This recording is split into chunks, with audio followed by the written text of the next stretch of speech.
আসসালামু আলাইকুম। কেমন আছেন সবাই? Daily kitchen and blog channel থেকে নতুন একটা ব্লগ ভিডিও দেখার আমন্ত্রণ জানাচ্ছি। আশা করি আমার ভিডিওটা আপনাদের ভালো লাগবে।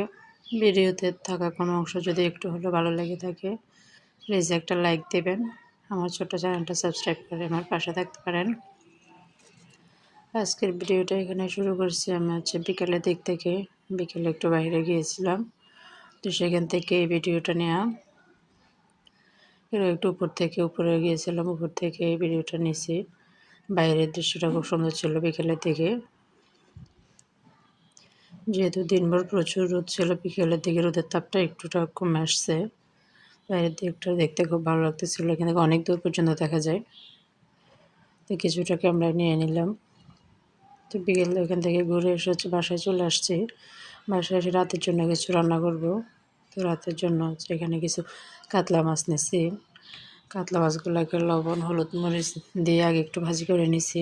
ভাজি করে নিয়ে তারপর মশলা কষিয়ে নিছি, মশলা কষিয়ে রান্না বসিয়েছি। তো এখানে কিছু লতি দিছি আর কিছু একটু আলু দিব। আগে লতিটা আগে একটু তেল মশলার সাথে মাছের সাথে ভালো করে কষিয়ে নিচ্ছি। কষিয়ে নিয়ে তারপর কিছু গরম পানি দিব। গরম পানিটা ফুটে আসলে তারপর সেখানে ছোটো দুটো আলু দিব। তো আমার মাছ রান্নাটা হয়ে গেছে। তো আমি এখন একটা বাটিতে সার্ভ করে নিচ্ছি। কাতলা মাছ দিয়ে ছোটো দুটো আলু আর লতি দিয়ে রান্নাটা অনেক মজা হয়েছিল। তো সবগুলো রান্না আমি এখন বাটিতে নিয়ে নিচ্ছি।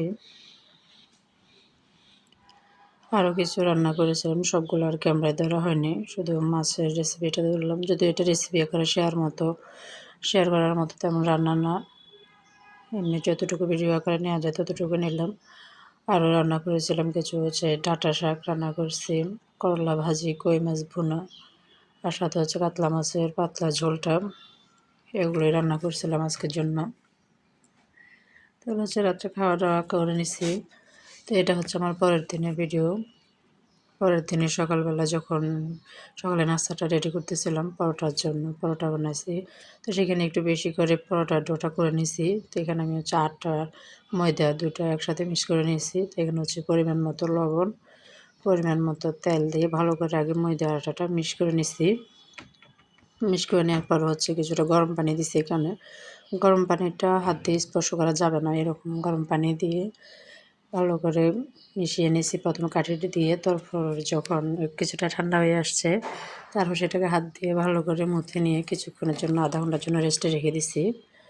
আধা ঘন্টার জন্য রেখে দেওয়ার পর একটা একটা করে পরোটা রুটি বেলে নিয়ে এখানে ভিতরে তেল দিয়ে ভাজ করে নিয়ে এভাবে রেখে দিছি। রেখে দেওয়ার পর একটা একটা করে বেলে নিছি। একটা একটা করে বেলে নেওয়ার পর সবগুলো বেলে নিয়ে পরোটাগুলো আমি একটু ফ্রোজেন করবো। এইভাবে যে প্লাস্টিক র্যাপারগুলো আছে ওগুলো নিছি। আর এই প্লাস্টিকগুলো বাজার থেকে কিনে আনা যে পরোটাগুলো আছে, ওই পরোটাগুলো খাওয়ার পর আমি প্লাস্টিকটা ফেলে দিইনি, এগুলো ধুয়ে পরিষ্কার করে রেখে দিয়েছিলাম। বাসায় যখন রুটি বা পরোটা ফ্রোজেন করা হয় তখন এগুলো কাজে লাগে। তো এখানে অনেকগুলো প্লাস্টিক ছিল, তো আমি বেশ অনেকগুলো প্রায় 28টার মতো পরোটা বানিয়েছি ফ্রোজেন করার জন্য। পরোটাগুলোকে একটা প্লাস্টিক দিয়ে তার উপরে একটা পরোটা রেখে আবার আরেকটা প্লাস্টিক দিয়ে আরেকটা পরোটা রেখে এভাবে সবগুলো পরোটা আমি রেখে নিচ্ছি। তারপর একটা রুটির বক্স নেব, বড় সাইজের যে রুটির বক্সগুলো আছে এই বক্সগুলোতে নিয়ে আমি পরোটাগুলো রেখে দিব।